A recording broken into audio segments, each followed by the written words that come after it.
दोस्तों, अमानत में उपयोग होने वाले अमानत से संबंधित जितने भी सूत्र हैं वो आप लोगों के समक्ष में पेश कर रहा हूं। इससे पीछे 4-5 वीडियो में सूत्र पे आधारित दे चुका हूं।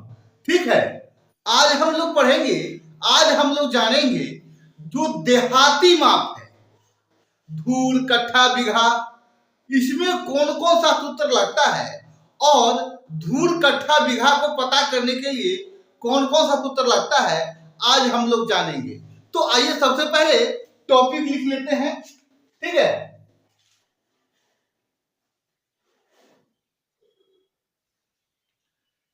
क्षेत्रफल, इसको रकबा भी बोलते हैं।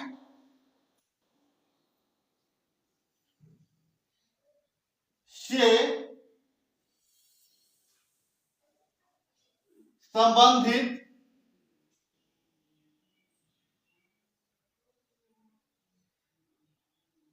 सूत्र।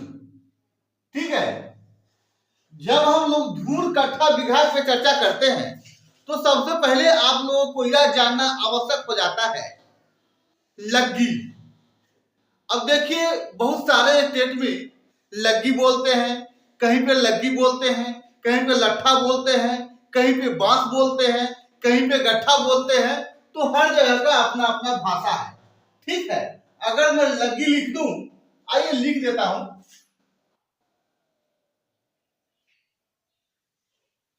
लग्गी, एक लग्गी या फिर एक लग्गा या फिर एक लट्ठा या फिर एक लाठी, एक गट्ठा, बांस। ठीक है, ये जो लिखा हुआ है, एक लग्गी, एक लग्गा, एक लट्ठा, एक लाठी, एक गट्ठा, एक बांस, ये सब एक ही चीज है। ये हर एरिया में अलग अलग भाषा में बोला जाता है। जहां का जो भाषा है, जहां का जो रीति है, उस हिसाब से लोग इसको बोलते हैं। ठीक है, तो जब मैं इसमें से कोई एक चीज भी लिखूं तो आप इसका मतलब समझ जाइएगा कि मैं क्या कहना चाह रहा हूं। ठीक है, अगर मैं एक लग्गी बोलूं तो समझ लीजिएगा कि एक लग्गा भी वही है, एक लट्ठा भी वही है, एक लाठी भी वही है, एक लट्ठा भी वही है, एक बांस भी वही है। ठीक है, अपने अपने भाषा के अनुसार आप लोग समझ लीजिएगा। ठीक है, तो आइए आगे बढ़ते हैं। देखिए, जब धूल, कट्ठा, बीघा की चर्चा हो तो इसको समझना इंपॉर्टेंट हो जाता है। इसकी इंपॉर्टेंसी को समझना होगा हम लोग, क्योंकि इसको समझे बगैर हम लोग धूल, कट्ठा, बीघा नहीं समझ पाएंगे, इसलिए इसको समझना जरूरी है। ठीक है, अब आइए देखते हैं, एक बीघा बराबर,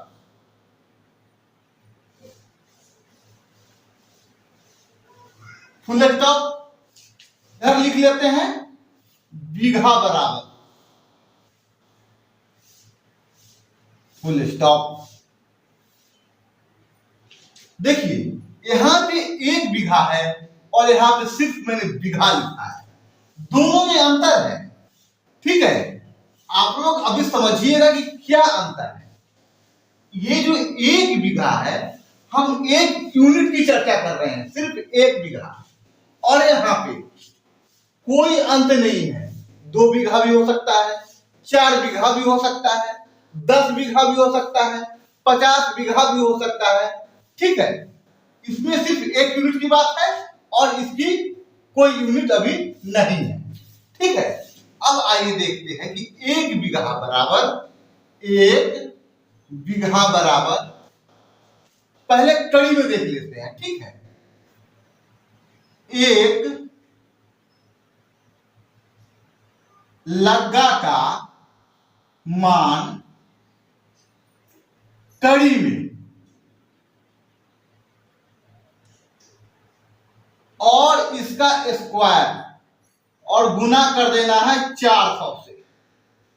ठीक है, अब एक लग्गा का स्क्वायर तो समझ में आ गया। ठीक है, एक लग्गा का स्क्वायर कर देंगे, लेकिन ये जो 400 है, बहुत लोग का ये सवाल होगा, बहुत लोग समझ नहीं पाएंगे कि 400 से क्यों गुना किया गया।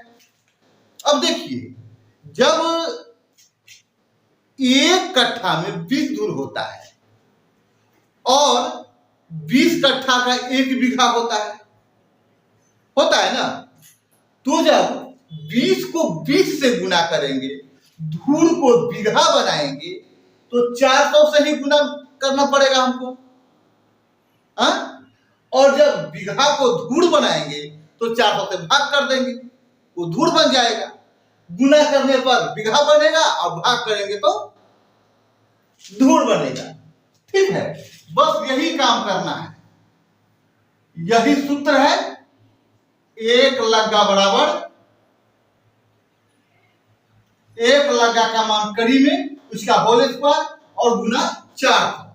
ये 1 बीघा का मान हमें निकालकर वर्ग कड़ी में दे देगा। ठीक है, अब यहां देखिए, यहां इसको घेर लेते हैं, पार्टीशन कर देते हैं। इसको पार्टीशन बोलिए या घेरना कहिए। ठीक है, इसको 2 पार्ट में कर दिए। अब यहां लिखा हुआ बीघा बराबर, ठीक है, आइए लिख लेते हैं यहां पे बीघा बराबर। ठीक है, यहां पे क्या करना है, वर्ग कड़ी। जब हम जमीन मापी करने जाएंगे, जमीन मापी करेंगे जरीब से, तो लंबाई और चौड़ाई देखेंगे। हो सकता है 100 कड़ी लंबा आ जाए, 100 कड़ी चौड़ा आ जाए, हो सकता है ज्यादा कम भी आ सकता है। तो जो भी मापी करने के बाद आए, मान लिया जाए 100 कड़ी लंबा है और 100 कड़ी चौड़ा है, दोनों को गुना कर देंगे और जो आएगा वो वर्ग कड़ी में क्षेत्रफल आएगा। 100 को 100 में गुना करेंगे तो 10,000 आएगा। वो क्या हो जाएगा, 10,000 वर्ग कड़ी हो जाएगा, क्योंकि मेरा नापने का जो यूनिट है, नापने का जो औजार है, वो कड़ी है, जरीब है, इसीलिए क्षेत्रफल वर्ग जरीब में आएगा। ठीक है, इसलिए वर्ग जरीब या फिर वर्ग कड़ी। ठीक है, 100 वर्ग कड़ी कह रहे हैं तो 100 वर्ग कड़ी, ठीक है, जितना भी आए, और उसको भाग कर देना है। ये जो लिखा मैंने 1 लग्गा का मान कड़ी में, ब्रैकेट में 1 लग्गा का मान कड़ी में और उसका होल स्क्वायर और गुना 400। ठीक है, बीघा निकालने का यह फॉर्मूला होगा। आप लोग समझ पा रहे हैं? कोई दिक्कत हो रही है? अगर कोई दिक्कत हो रही है तो आप लोग कमेंट्स कीजिएगा, इस पे दूसरा वीडियो बनेगा। ठीक है, तो आप लोग को टेंशन लेने की कोई आवश्यकता नहीं है। ठीक है, हमें तो लग रहा होगा कि आप लोग एक ही बार में सीख जाइएगा, क्योंकि इतनी आसानी से, इतनी बारीकी से आप लोगों को बता रहा हूं कि आप लोगों को समझने में कहीं से कोई दिक्कत नहीं आ रही होगी। ठीक है, अब आइए, हम लोगों ने कड़ी में देख लिया, अब हम लोग देखते हैं 1 बीघा बराबर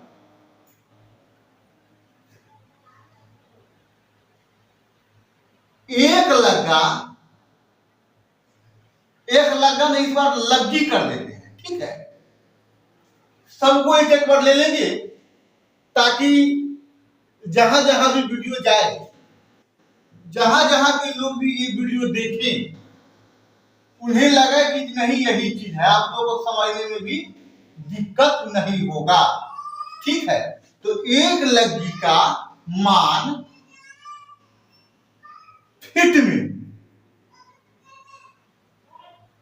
और इसका होल स्क्वायर, यहां पे मैंने कड़ी में लिया था और यहां पे मैंने फीट में ले रहा हूं। ठीक है, और इसको गुना कर देना है 400 से। गुना हर जगह 4 से ही होगा और हर जगह लग्गी का ही मान फीट में लीजिए, कड़ी में लीजिए, मीटर में लीजिए। ठीक है, आपको लग्गी का ही मान लेना है और हर जगह आपको स्क्वायर कर देना है। ठीक है, और यहां देख लीजिए इस तरफ बीघा बराबर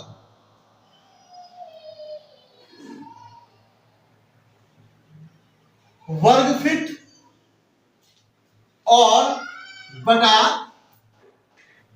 एक लग्गी, लग्गा है ना, लग्गी है, लग्गी, एक लग्गी का मान फीट में।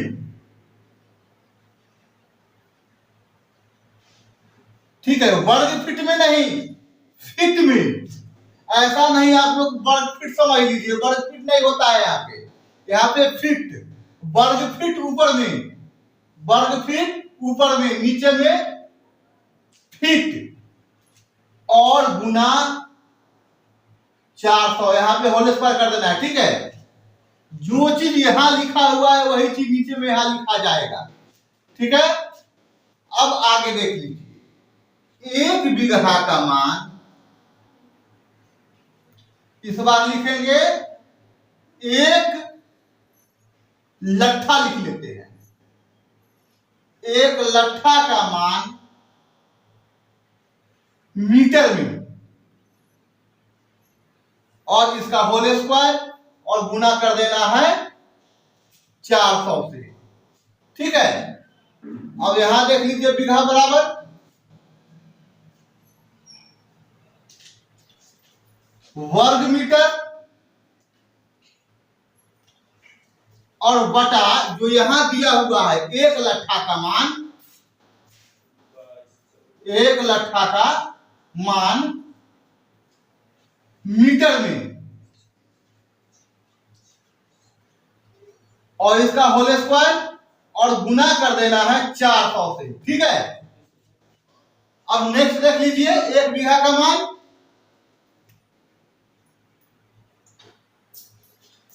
इस बार एक गट्ठा कर लेते हैं, एक गट्ठा का मान गज में।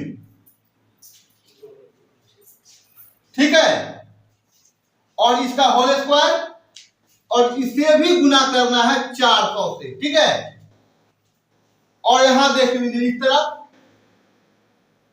बीघा बराबर ऊपर में लिख लेना है वर्ग गज, और नीचे एक गट्ठा का मान गज में, इसका होल स्क्वायर कर देना है और गुना 400 से कर देना है। ठीक है,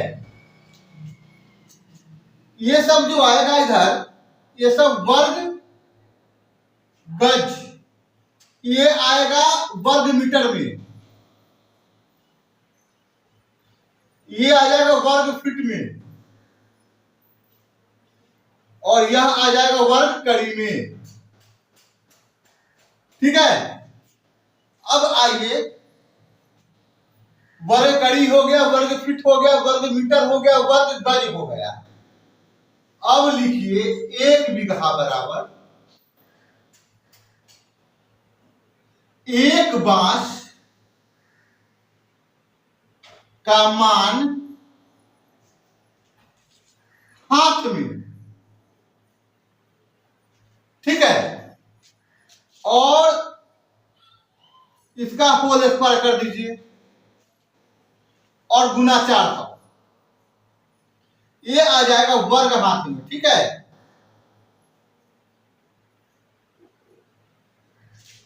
अब इधर देख लेते हैं, बीघा बराबर वर्ग हाथ बटा कर देना है एक बांस का मान हाथ में, और इसका होल स्क्वायर गुना 400। ठीक है, अब आइए बित्ता में देख लेते हैं, एक बीघा बराबर एक बांस का लंबाई मान बित्ता में, और इसका होल स्क्वायर गुने 400, यह हो जाएगा वर्ग बित्ता। ठीक है, अब यहां देख लीजिए बीघा बराबर वर्ग बित्ता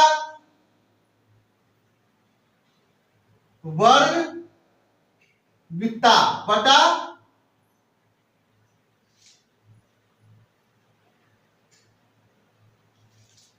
एक बांस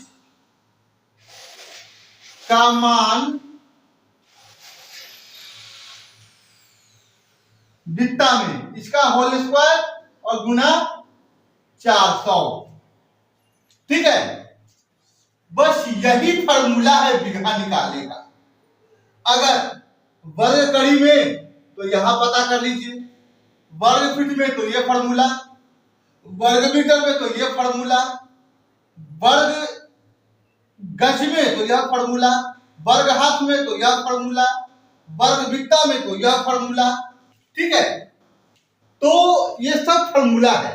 अगर बीघा निकालना है, अगर कहीं मापी किए हैं 200 कड़ी लंबा 200 कड़ी चौड़ा, तो दोनों को गुना करके ऊपर लिख दीजिए वर्ग कड़ी की जगह पे, और ये जो है एक लग्गा का मान पता कर दीजिए कि आपके यहाँ कितना है।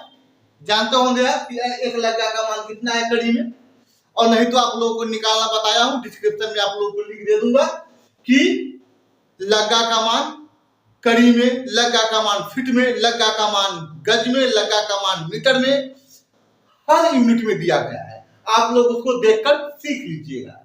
ठीक है, ऐसे मैं आशा करता हूं कि आप लोगों ने उसको देखकर सीख लिया होगा, अब जरूरत नहीं पड़ेगी। लेकिन अगर आप लोगों ने नहीं देखा है तो देख लीजिएगा, लिंक दे दूंगा मैं डिस्क्रिप्शन में। ठीक है, तो मुझे लगता है कि वीडियो आप लोगों को पसंद आया। अगर वीडियो आप लोगों को पसंद आया तो वीडियो को लाइक कर दीजिए, चैनल पे नए हैं तो चैनल को सब्सक्राइब कर दीजिए और बेल आइकन दबा लीजिएगा ताकि मेरा आने वाला हर वीडियो का नोटिफिकेशन आपको मिल जाए। ठीक है, तो फिर मिलते हैं अगले वीडियो में, तब तक के लिए धन्यवाद।